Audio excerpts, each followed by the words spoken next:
here we are. Another episode here. Steve and I getting ready to just recap the week and talk about some fun stuff coaching-wise. So what happened this week, Steve? Anything? I don't think so. We're starting to pick up, get busier with like college athletes coming back, which is fun. Yep. No, only thing weird training-wise on my mind is that popped up this week is getting a group together next year to do the Indy Mini. I don't know why. Just seeing like people we know doing it. I had some family members do it. Old coworker did it. 2 current coworkers did it. Our friend's wife, our friend did it. I'm like, man, we should get a group together. If you do it, I'd do it. And then my sister Maggie came up to me yesterday. This was random, but mind you, I basically made her start working out after her first child when I first moved back to Fort Wayne. Sure. And like super basics, like body weight squats and body weight, like very push-ups on boxes. Now she's killing it. Like knocks out push-ups, getting close to doing a pull-up, like loves squatting. Anyway, she also she would walk on an incline treadmill. And if she got over like 3.5 mile an hour walking, or 3.3 or whatever it is before you like really start to have to jog, she would have like shin splints later. Like we're talking like a 5-minute warm-up on the treadmill. Yesterday she told me how she ran 5 miles. Damn. I was like, man, that's crazy. On a treadmill or outside, do you know? Outside. Damn. Outside. Good for her. Yeah, she said she will run on treadmill, but she'll get bored. But yeah, and I was like, man, we need to get a group and just do the Indy Mini. I think that would be cool. Yeah. It would be cool to get, because I mean, most of our friends are somewhat physically active, you know what I mean? I'm sure we could talk a handful of them into it. Well, even if people don't want to do the mini, I mean, they have like a 5K or whatever. I think they have a mile as well. Okay. Yeah. So it's like, I think that's a good idea. Because I've even been like talking to T-Free. You know, T-Free's obviously been really consistent. Killing it for sure. Yes. Has lost a lot of weight already, and that's just since January. But, you know, he'll do, because I'll put together like a program for him, and you know, over the past couple of months, we've had one day solely focused on just like conditioning and just like either walking, jog, walk. She does like the incline treadmill as well. And, you know, he's getting to the point where like, man, when he first started, you know, he could barely walk, especially on these treadmills over here, the manual treadmills. He could barely walk for, you know, I don't know how long it was. 10, 15 minutes would be, you know, a good workout for him. But now he's 1 minute on, 1 minute off, jog, walk. So I told him, because my dad's side of the family does the Fort for Fitness, and they've been doing it now. At least my grandparents have been doing it, I forget, for a while, like 15-ish years. How long have you been doing it? You did it twice, 3 times? I think 3 times. Okay. Yeah, I've done it 3 times now.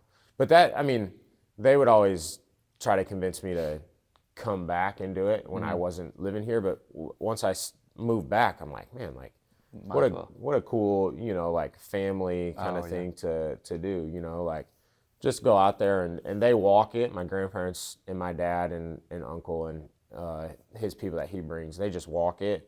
Like I'll go out there and run it, and it's a good, you know, each year just to kind of see, you know, where I'm at. But I think it'd be fun because like you said, there are a lot of people that we know that do the Indy Mini. And like you said, even if it's, hey, you do the 5K or a mile and you just want to walk it, like, I don't know, there's something to be said about getting together in a big group, even not even just the people that we know, but like, man, running the Fort for Fitness is just like, hey, it's good energy, you know what I mean? Oh my goodness, yes. And it's much better than you know, running those distances by yourself. It's fun too.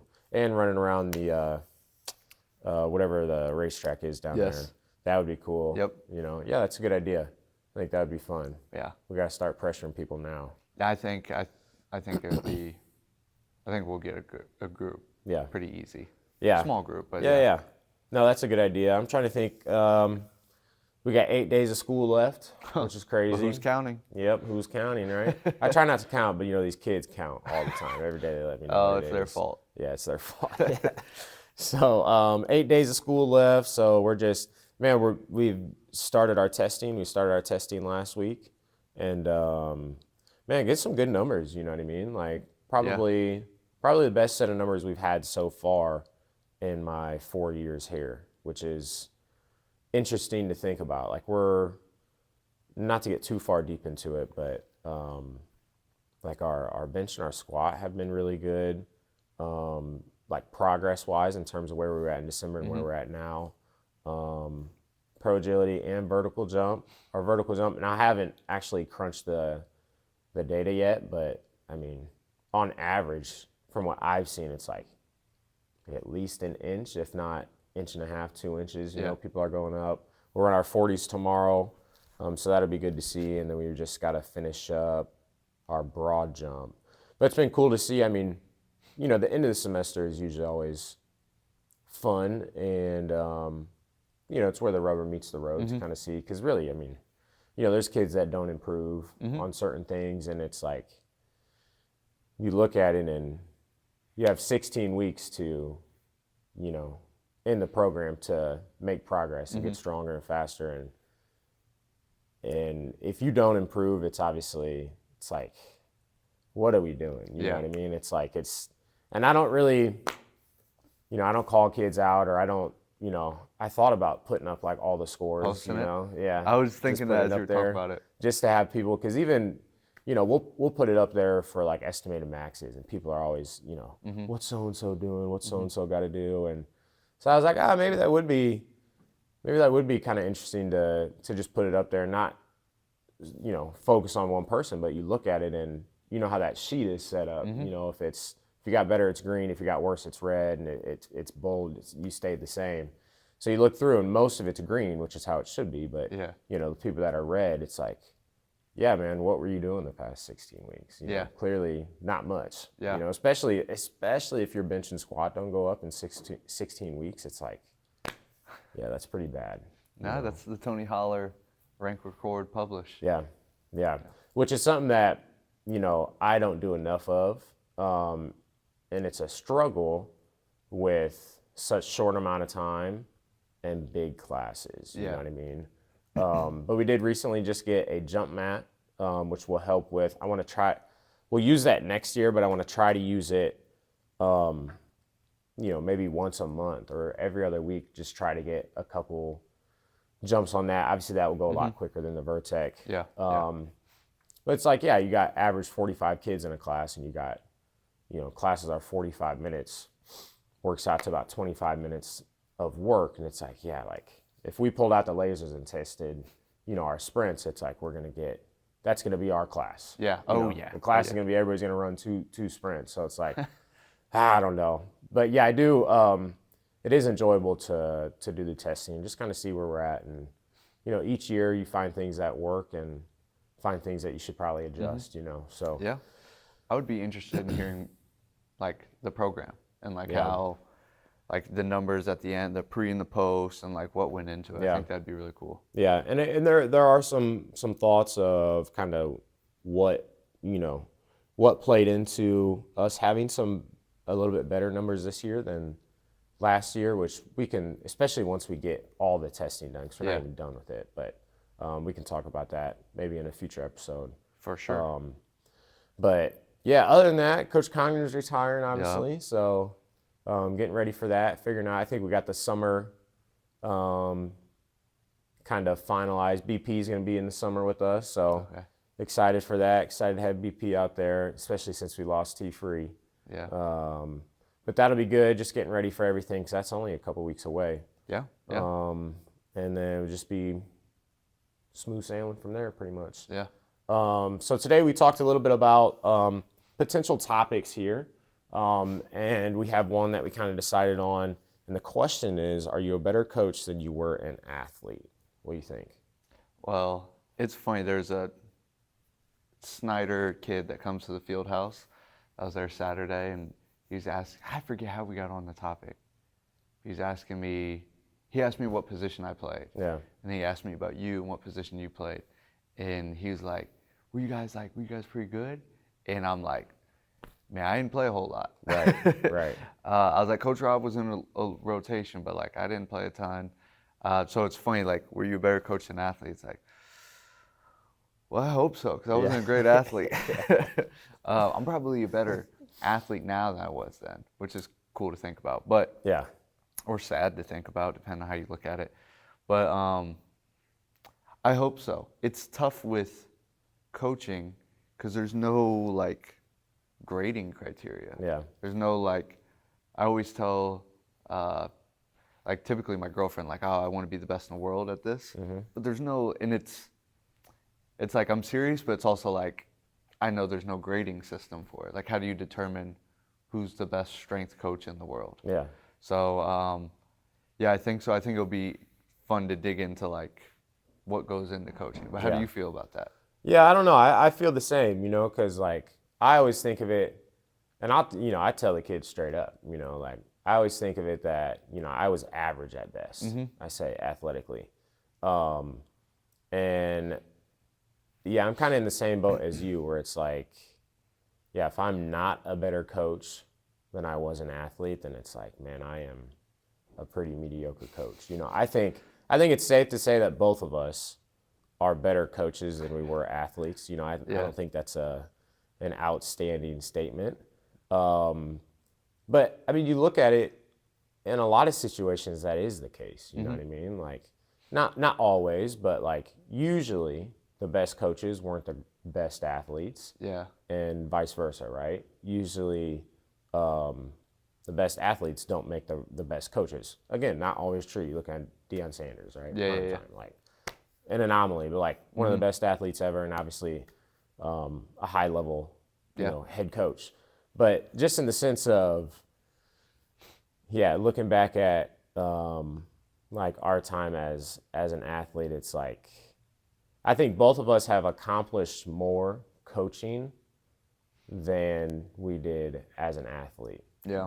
And there's not a grading scale, but there are ways that you can measure how good of a coach you are. Like a lot of it's just like getting results, you know what I mean? Yeah, the progress. Like if you have, solid evidence of you being able to get an athlete results, it's like, that makes you a pretty good coach. Because there's a lot of coaches out there that don't see a lot of progress.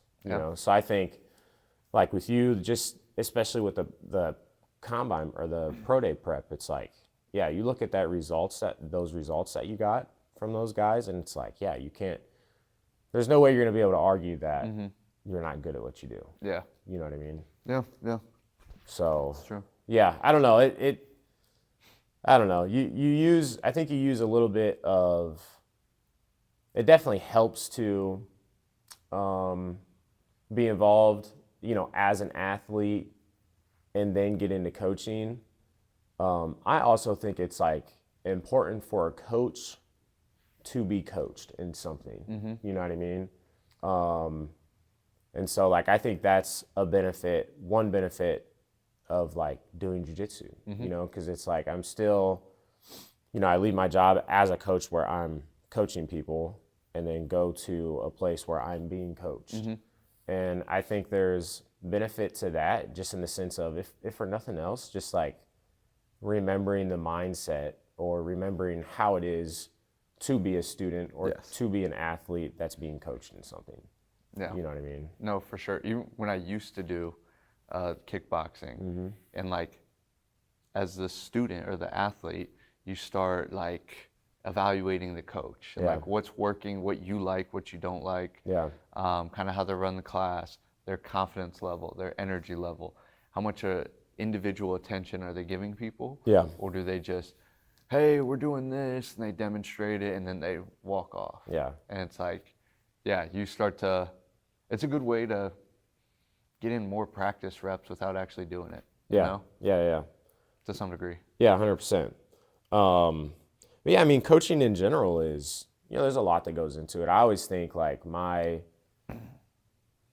we might have already talked about this a little bit previously, but it's like, man, at the end of the day, when you really boil it down, like most of coaching comes down to communication. Yeah, I remember. You know what I mean? And sure, you have to have the education or the knowledge of what it is, like a good basic education of how to train somebody or what goes into making somebody faster, stronger, quicker, a better athlete.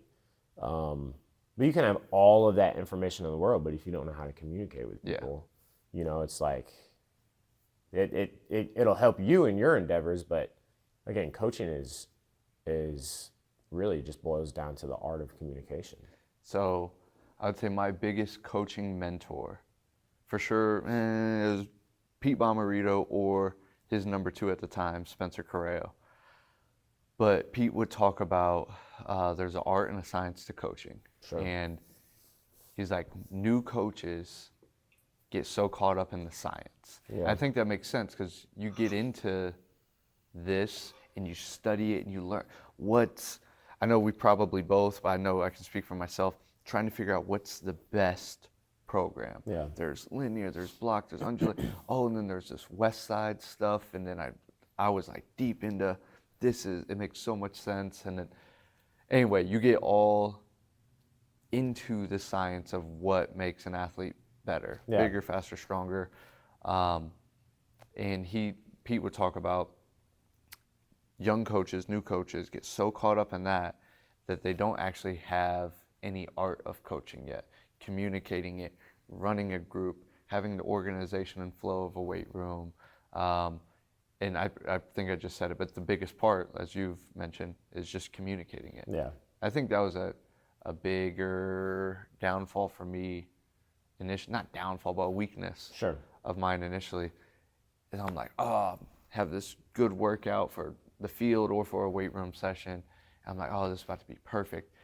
But I would demonstrate how to do the stuff. I'd give coaching cues, but there was no buy-in. There was no like intention or emotion from the athlete because they didn't know why they're doing what they're doing. Sure. I'm just like, all right, we're going to run these sprints. All right, nice job. Or I coach, give them a cue or whatever. And then we go to a drill, but they don't know how the two relate. Yeah. And it's like, oh shit, that's on me. Yeah. Like I got to do that. So that's been something I've really been trying to do a better job of. Yeah. Get an athlete to buy in. Yeah, 100%. And I think that, that comes with experience. I think of when you first start coaching, especially like a group that you're fully coaching, right? I think it's easy to get caught up in the X's and O's and, the programming aspect and trying to, like you said, trying to put together, the best workout possible that you can.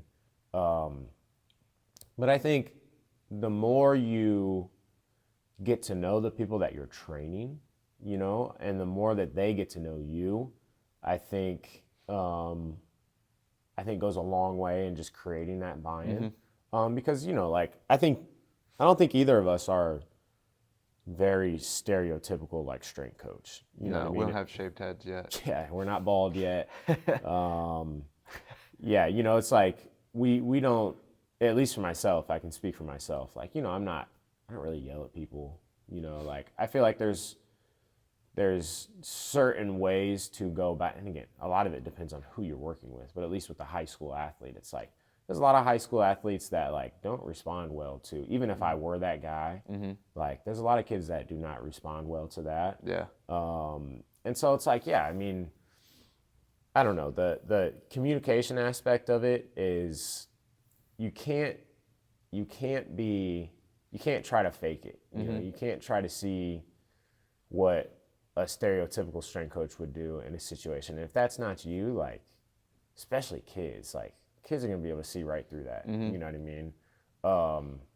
So I don't know. It's just interesting to think about kind of what all goes into it. But outside of communication, what else do you think is needed, like, to be a good strength coach? Yeah. So, I think back to like how Pete describes it, the art and the science. I know people use that for other things as well, but the science, as you mentioned, the X's and O's, the programming, the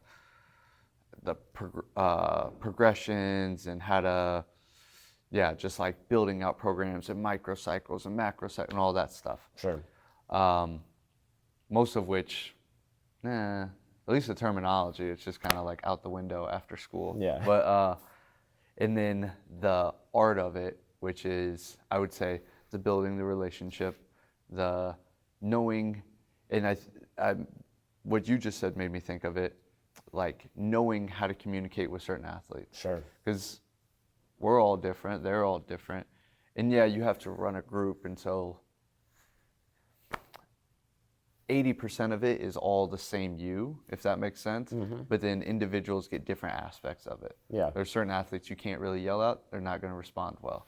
There's certain athletes you can get on because they almost need it to push themselves. There's some athletes I know I have to encourage. Yeah. This reminds me of the grit book, but there's some athletes I have to encourage and tell them they're doing a good job in order for them to like gain confidence and push more.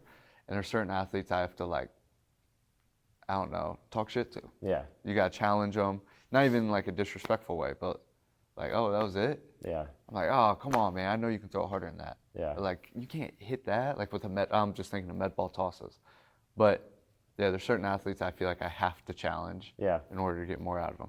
So communicating to individuals.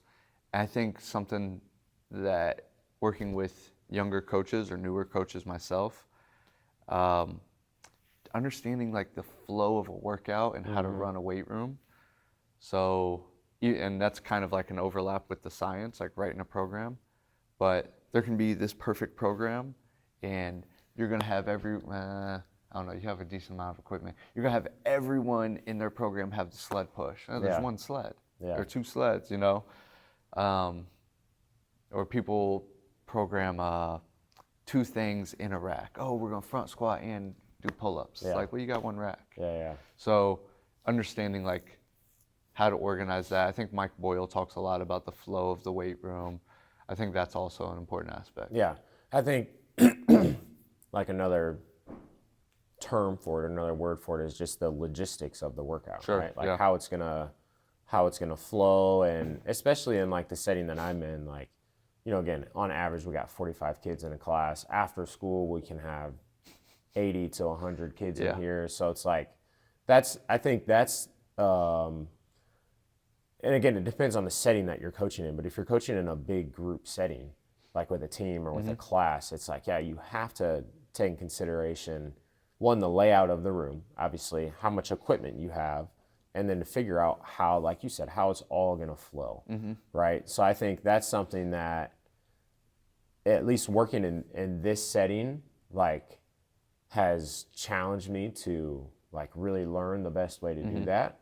And, like, a lot of times, especially after school, like, if you'll come in here after school and we got 80 kids running through a workout, like, I'm like all over the place, you know what I mean? Like, I got to make sure that, you know, X, Y, and Z, like, you know, if we have seated cable rows and we have 4 heavy seated cable rows over here, but then we have 4 other ones that are set up for like single arm movements. So they're like, the yellow ones are like, I think a third or 2/3 of the weight of you get what I'm saying? Yeah, I see the stacks. So you max this one out, and it's like, man, this is super easy. You max this one out, and like nobody can do it. You know what I mean? So it's like you got to keep that in consideration. Okay, we got 4 heavy ones. Now, if we're using all 8 of these, then it's like, what else can we do in place of, you know, like a horizontal row, right? So you have to have backups in mind.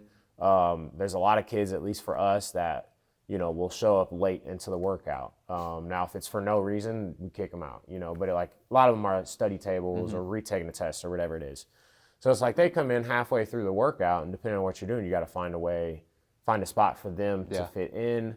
So there's just, I think, the logistics aspect of it. And again, I think in bigger groups, it's much more important than it is if you're working one-on-one or if you're working, you know, small group setting. But I think, the communication, I think the logistics, what was the other one you said?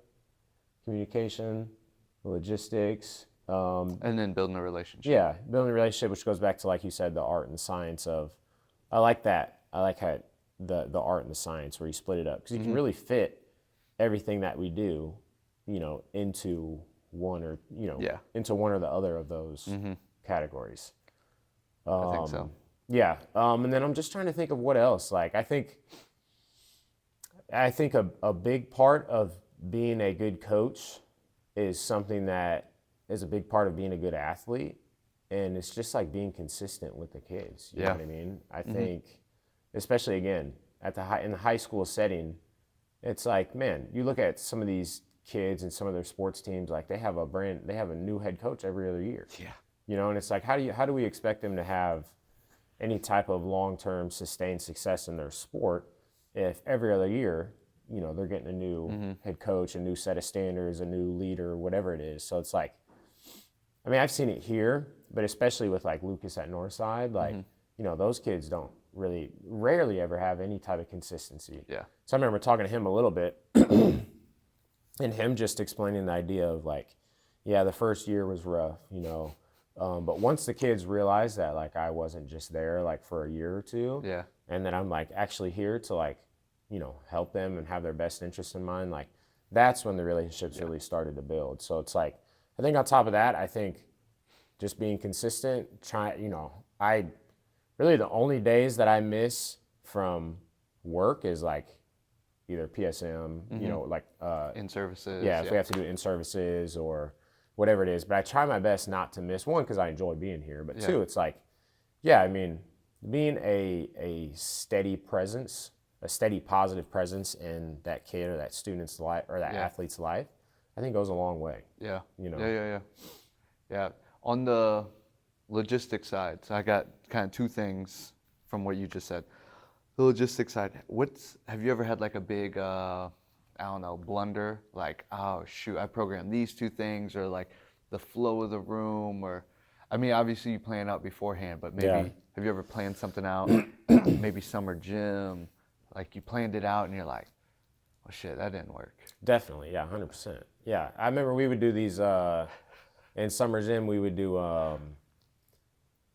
Tuesday and Thursday with our incoming freshmen. So we would do, you know, the last half of it. The first half of it was supposed to be some type of conditioning, right? So we either do like sprints, or we'll do like take them out on the track. We'll jog for 2 minutes, walk for 1 minute. Do that for, you know, 24, then 27, then 30 minutes, build it up, whatever.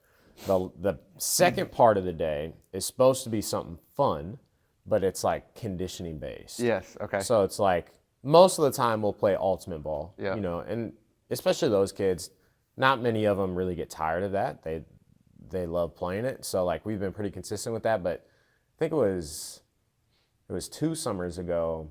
I'm like every time we go into the summer, I try to, when I sit down to make the program, I try to think of, you know, just different tweaks that we can make that, you know, still work on the same training goal, but at least keep it a little bit, you know, exciting for the kids or unmonotonous. I don't even know if that's a word, but it is now.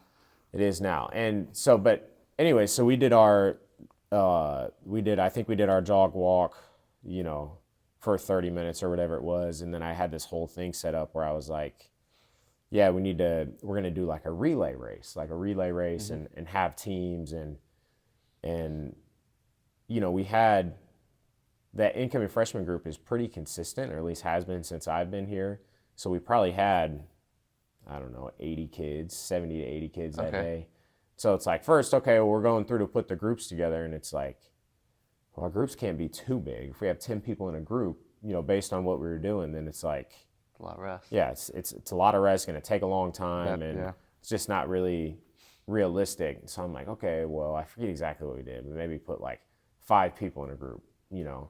And so, you know, at that time, depending on how many we had, you know, say if we had 80 kids there, you know, you got 5 people in a group. What, that's 16 groups, you know? So it's like, well, shit, now we're using the whole practice field, split them up into groups, and I'm trying to explain what we're doing while everybody's split up in groups. You got people, you know, 100 yards away, and so I'm like, well, this isn't very smart. And then I had different movements for the relay, right? So it's like, okay, first movement, everybody has to bear crawl down and crab walk back. You know, next movement, you got to take your partner in front of you, do like frog jumps over them, right? And then I remember I had them do like some shuffles, I think, and then like karaoke, just a whole bunch of different like movements, you know. Yep, that's cool. But the distance was way too long, so I had these kids karaoke in like the width of the field. Okay. You know, so they're going, I forget how long, you know. 53 1/3. Yeah, like almost, it was probably a little less than that, but 50 yards, somewhere around there. And it's like, these kids are looking at me like, what are we doing? You know, they're karaokeing the whole way. And I'm like, Yeah, sorry guys. Yeah. Like this didn't really work how it worked out in my head. So I mean that happens for sure. It Yes. happens all the time. And if a coach says it doesn't, then No, you know, there's a Cal Dietz quote, and I don't know if I'm sure this quote came before him, but I remember hearing it from him first. And he was probably talking about something different, but it works here too. You gotta scramble a few eggs to make an omelet. yeah, that's Like facts.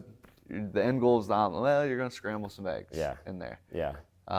That is funny. Well, and I think in a situation like that, I think again a small little part of coaching goes to like just not being afraid to admit when you made a mistake, or just like owning a mistake, or most of the time it's something small, right? Like most of the time, I'm trying to think of an example. It's like if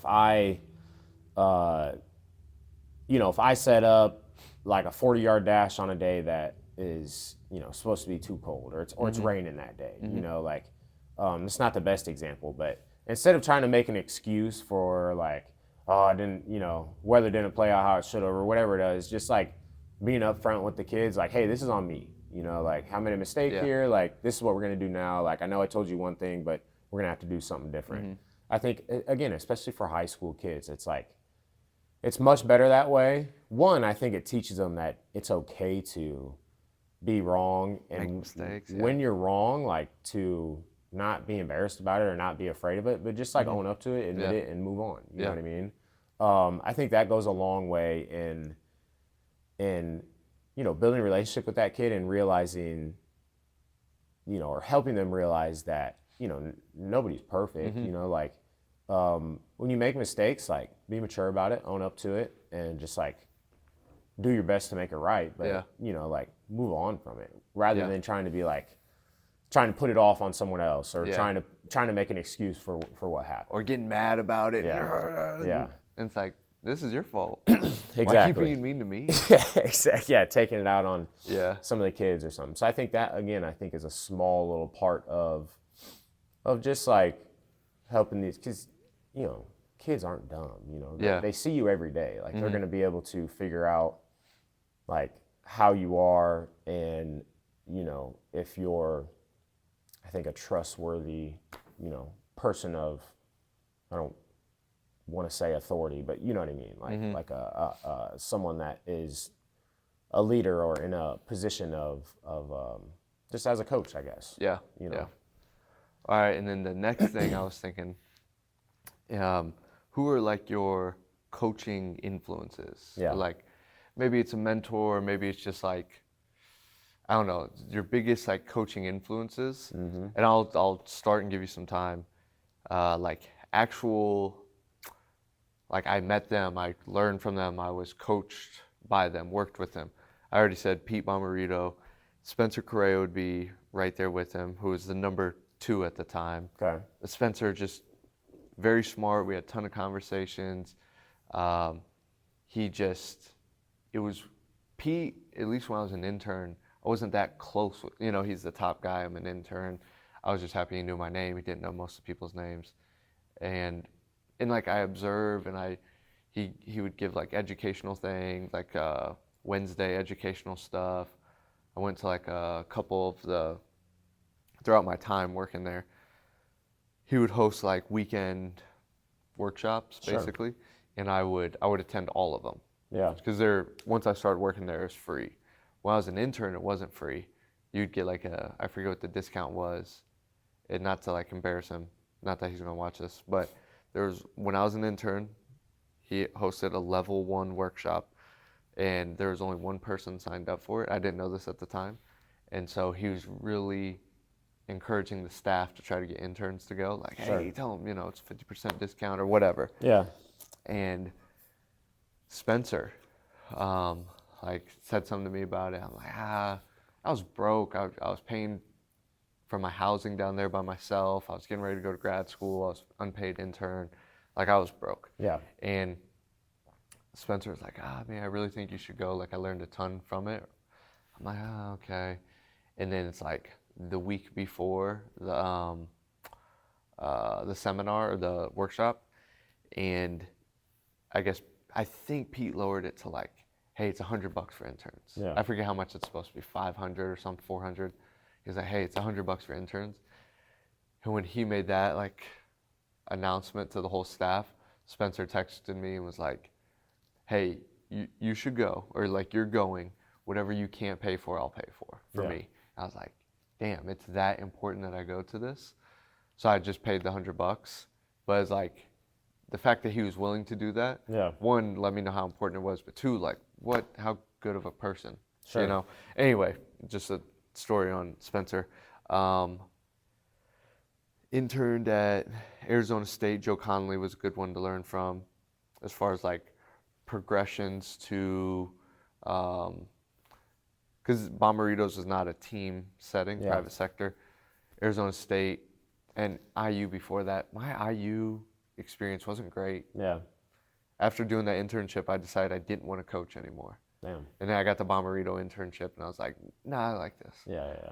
But Arizona State, seeing like Coach Joe's progressions to not only like weight room stuff, like over the course of the summer, but conditioning stuff. And I was like, oh, this makes so much sense to me. Yeah. And like, the biggest like coaching thing I took away from him was the first day the freshmen showed up, like halfway through the summer or something.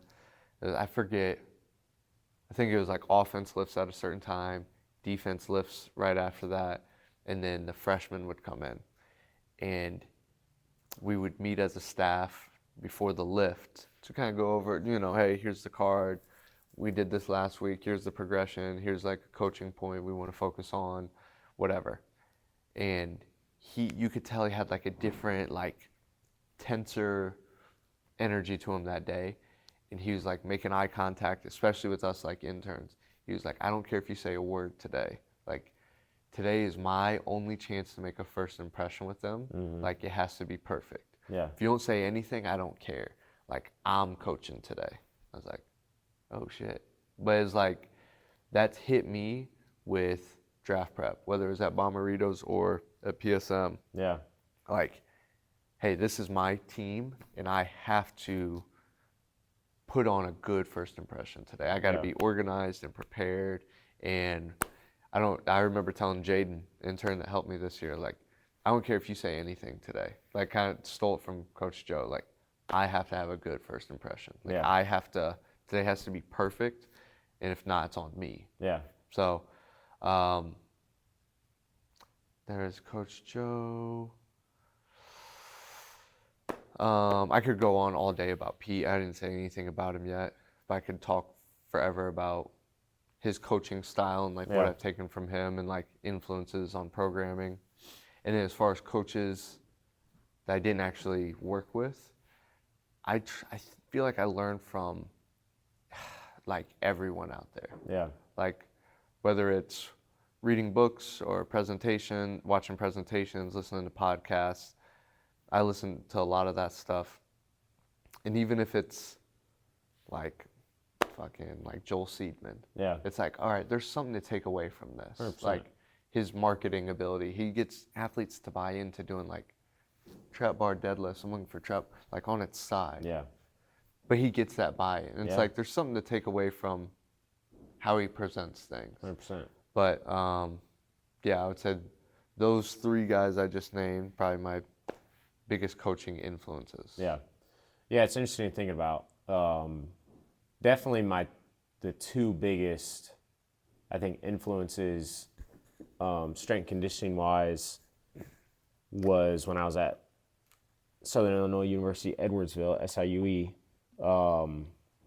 I interned. I always think of it like, man, I got really lucky with ending up there, just because it's a D1 school, small D1 school.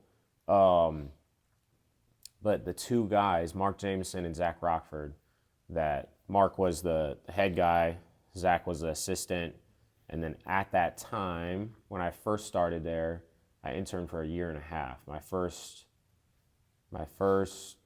semester, so about 6 months, they had one GA, and then the year after they added a second GA.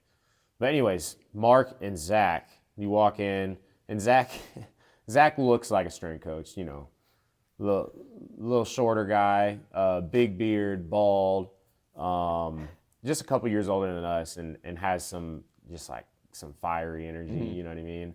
Mark a little bit older.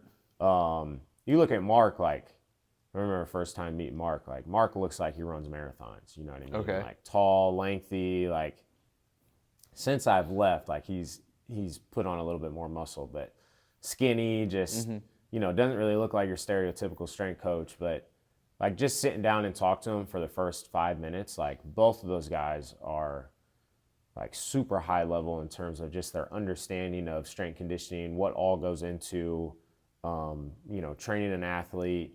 And, Mark is now the assistant AD at SIUE, so he still is in the weight room, but has other responsibilities along with that. And Zach got the job at University of Montana. Yeah. And he's been there now for 2-3 years maybe. So he got that job. So he's running things up there. But just like, man, their influence on me, really everything that I do, strength and conditioning wise, has some type of base that leads back to them. You know what I mean? And just, I think a lot of it was just the actual internship program that they put together. Like just thinking of how things, what you had to do as an intern. It wasn't just a lot of places you go and you gotta clean shit up. You gotta scrub down the barbells and you just hang out and watch. Just to be a part of that, which is cool, right? Like especially at a higher level D1 program where you have 20 different interns. But like SIUE was a little bit smaller setting, to the point where like when you were actually in the internship program, like you had weekly assignments. I remember going through and like having to put together 4-week blocks of a program. And so like if that week was you're putting together like your accumulation phase of a program, then you do it on Friday. Every intern sits down, we all gather in this small little office, and like you present your program, like the 4 weeks of the program. So like the two coaches, the GA, and other interns as well are basically just like Mark and Zach would like just rip your shit apart. Like ask you a question about everything that you're doing, why you're doing this, why you didn't do this. Not to, they wouldn't necessarily tell you things were wrong or right, but they would, if your explanation for what you were doing didn't line up or wasn't accurate, like they're gonna like tell you, you know what I mean? Like, hey, this isn't the way to go about it, or maybe there's a better way to do it. But like that, especially as an intern, was like challenging. That's intimidating. It's definitely challenging. But like at the end of the day, it just really put it in my head that like, that's obviously that situation won't happen like as an actual strength coach, but you should literally be able to explain if someone asks, hey, why are we doing a tall kneeling and single arm press for 3 sets of 8 today? Like you should have a reason to be able to, again, going back to communication, you should be able to communicate that reason to that athlete or the coach or the parent or whoever it was, So they definitely instilled that on me, just the why behind everything. And I think just both of those guys are kind of ahead of the curve on a lot of things. They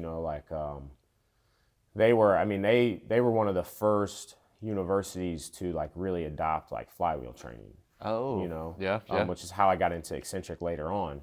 But like, especially Mark. Like Mark is he's very smart. Like I think he did 2 years of PT school or something along those lines. That was his original route.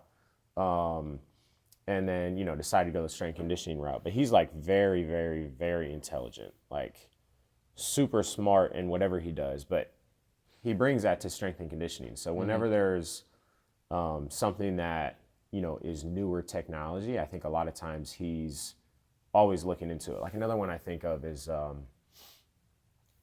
forget what it's called, but it's like an agility reaction, like company that they put together like different systems that, you have different colors of lights that go around and like doing, like he does a ton of like true agility work with that stuff. He does, lately over the past year or so, I've been seeing him talk about just like the importance of isometrics in sprinting. You know what I mean? And so they have, again, I don't know the name of the company, but they, I've been seeing them post just different stuff that he does with the athletes. It's like a platform, super simple. It's like a platform, and then it has like two arms that come up, and then there's like a padded like bar up top. You can change the angle of it, and you can change the height of it, I believe. Like he does, a lot of different like isometrics for sprinting using that equipment. So I think just his, This is Mark Jameson? yeah, I think just his thought process and how he is always kind of looking for new things to do, or that might be beneficial or might have a place in his program.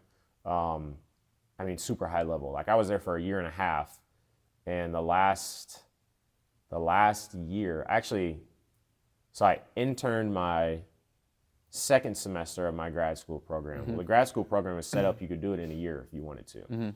So I did it in a year, but I had to take a couple summer classes. I remember I took a class over Christmas break. Kind of had to pack things in. Yeah. But it was definitely doable. So I did it in a year, and I decided to stay an extra year to intern, where I was working full time in a gym, but interning there as well in the mornings. And that was really cool, like, because I worked pretty closely with Zach during that time. And one of Zach's teams was the baseball team, and he kind of like let me run those sessions. Obviously he was there, it was his program, but they did a very good job of giving me more responsibility as they thought I was ready for it. Yeah. You know what I mean? So like, you know how it is, especially as an intern, like you run through like, you run a team through a warm up, and it's like, holy shit, man. Like I was nervous the night before, it's like you get nervous, just doing the most basic things. But it's like, another thing that they would always harp on is like, whatever you're going to have your athletes do, like you better be able to do it yourself. You better be able to demonstrate it. If you can't demonstrate it, like it probably shouldn't be in your program. Yeah.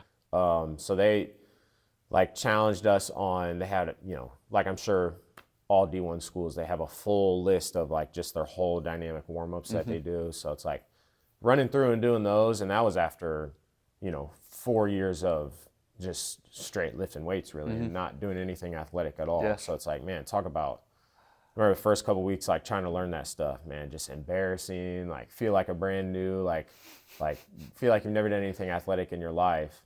But like all of that stuff leading up to just really being able to have responsibility with the baseball team during that spring semester, like, man, made a huge impact on just me as a coach. And just, I was really fortunate to land in that spot with two coaches that I knew nothing about, that still to this day, like I could call both of them, like right now. And Mark probably wouldn't pick up. He might call me back later, but Zach would pick up. No, your relationship with Zach has been beneficial for others. So. Yeah, 100%. I mean, even when we lived together, like I would talk to Zach. Yeah, about your program. On the phone, yeah. A good amount. And he was the one that really put me onto like the max aerobic speed stuff that we do. It was, I remember talking to him like the first or second summer just about the conditioning that we were doing. And we talked for a while, and he was like, hey, you need to look into this stuff. So like he tipped me off on that. But just, I mean, those two guys, I think, laid the foundation for everything that I've learned so far. And then real quick, two other coaches that are at Snyder, Coach Tittman, obviously. Coach Tittman was a head football coach when we were here. We were his first class, actually. When we were freshmen, that was his first year as a head coach. And, we've talked about this a lot, but, Coach Tittman has been Snyder tried and true for, I don't know how long now, 25, 30 years. Yeah, I mean, went to high school. After 4 years of college, he came back and started coaching here and teaching here soon after that as well. But just his, he's been head coach now for, over 15 years, right? Because 2009 was our freshman year. So he's been head coach for 16 years now. Dang, that's crazy. Yeah, and he coached here for, I don't know, probably another 15, 12 to 15 as an assistant coach. So he has a lot of really good experience, and especially working with like the group of kids that, it's a public school, like there's a lot of rough kids that go to all the FWCS schools, just in the sense of like having a tough home life and not coming from the best background. And just learning from him, just kind of like how he views things and how he is like all the way committed to everything that goes on here. How he really like, he's given his whole life to this place, you know what I mean? He's been just a really big influence on me, just in the sense of just learning how to work with this setting of kids, working with high schoolers, and the balance of helping kids when they need it, but not bending your standards for anybody, any kid. Similar to that is Coach Ike. Coach Ike is someone I never thought I would have the relationship that I do with him right now. I never thought I would. Like, he didn't know who I was when we were here. He was an AD, but just like since coming back, like for the first 2 years I worked here, literally every time I saw Coach Ike, he would come up and shake my hand and he'd pull me to the side, like, "Hey man, like, you're the most important person in this school, you know that, right?" And I'd be like, stop it. And you know how Coach Ike is, like, he was not playing around at all. Cold. Yeah. He's like, "I'm serious." And just learning from him, just again, very similar to the stuff that I've learned from Coach Tip of the importance of having a standard. Coach Ike is very old school. He's, I don't know, in his 70s now. But Coach Ike is notorious for being just being like a tough ass, just like old school, like standard driven guy. You know what I mean? So it's just, a lot of times I forget to even appreciate it, but he comes in pretty much during all the lifts that we do, like after school lifts in the off season for the football team, and just seeing how he controls a room and controls a group and just demands a certain level of effort and respect that kids give him. You know what I mean? Like, and a lot of that is just his reputation. His reputation precedes him. Yeah. But he can walk into, every time he walks into the room, like the whole vibe changes. Oh yeah. Oh yeah. Oh yeah. So those two guys, I mean, have been a big influence on me, not necessarily strength and conditioning wise, but just everything that goes into coaching, how to be a coach, how to, get the best out of kids, like all of that stuff. I think those two have really played an impact. And then Coach Congdon, Coach Congdon is retiring in a couple days, man. Shout out to Coach Congdon, but he's been here for 38 years. Yeah. Coach Congdon was really, one of the first, he was a strength conditioning coach at the high school level decades before it was even a thing. Yeah. Decades before it was even thought of. And man, just his experience in the classroom and kind of how he does things and everything that he's done in the past, the kids, the athletes that he worked with, just his experience as a wrestling coach, like all of that stuff in the last 4 years, like just has really been a blessing to be around and to be, surrounded by, those last three guys that I mentioned are living legends, really, at least in my opinion. And Coach Congdon has also done a very good job of just being open to change, and I think that's rare, especially in an old school like strength coach. I think most people in that position would not be very excited about a kid like me coming in, and like not revamping everything, but, changing a good amount of stuff from what it was to what it is now. And he's always had and he told me straight up, like the first time this was actually official that I was going to be here, like, I want this to be your program. That's, this is my, he would always tell me like one of his last big worries about, leaving Snyder or retiring is that he didn't know whose hands the program was going to be in, if that makes sense. Yeah. So he was like, man, I really just couldn't let myself retire until I knew that whoever was going to be taking over was at least going to do it right, So, I've worked, with Coach Congan 8 hours a day, you know. So he's just been a really big influence on just, you know, working in the high school setting and also being a good example to me as a coach of, like I said, of still just continually having a learning mindset. You know, he's done this for almost 4 decades. Yeah. You know, and it's like he's still always asking me questions and, you know, how would I do this? Or this kid's struggling with this. What would you do about this? And it's like, man, you have to be secure in yourself, and you have to be, you know, humble enough to be able to do something like that. Yeah. You know, so I think those 5 coaches right there, I think really have, you know, played the biggest role in terms of forming what we do and kind of how I am as a coach. Yeah, makes You know sense. what I mean? But that's interesting to think about. You know, I haven't really thought too much about that. I mean, it's not that hard of an answer, but the more you think about it, the more you're like, man, like, learned a lot from a lot of different people. Yeah. You Yeah, know? yeah, yeah. A lot of different people that have had a lot of success too. You know, so yeah, I don't know. I can't think of any other. And that's another. I mean, it's a benefit of social media and the internet, right? Like, bro, you can learn from Everyone. everybody. Yes. You know, you can learn from everybody. Yeah. So, So much out there. Yeah, and I mean, that's a pro and a con because some, you know, there's a lot of bullshit out there too. You know, You know, and it's hard to decipher, especially early on, 100%. or for the lay person. Yeah. Like, what's good and what's bad. I know you get questions like that a lot. Well, I saw this. Like, Yeah. is that?